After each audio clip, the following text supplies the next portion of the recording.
If approved, a recent settlement with the National Association of Realtors could have big impacts on the housing market. In tonight's special report, Bola Badibo spoke with those in the real estate industry about what those changes could mean.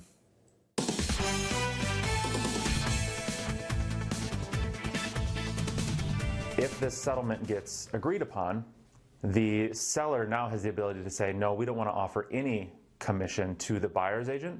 And so now that cost will now get put onto the buyer, potentially out of pocket at the closing table, in order to purchase their home to pay for their cost of using an agent.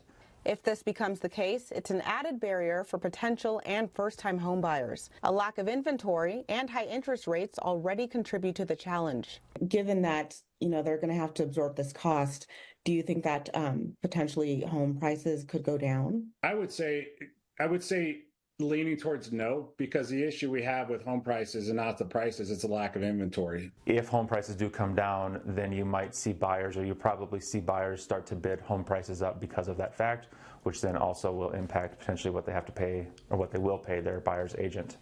From a seller's perspective, real estate agent Autzen Buskell says they'll be unwilling to reduce the price if, for example, they see their neighbor is successful in selling their home at the same rate.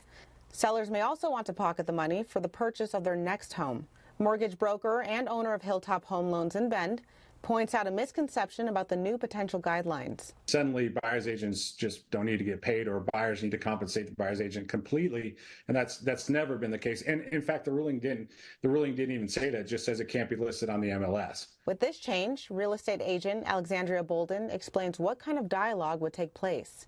What they're talking about moving forward is, say I'm representing a buyer, I would call the listing agent, say, hey, are you going to be providing any sort of buyer agent commission? They'll say yes or no. They'll tell me what they've already discussed with their seller.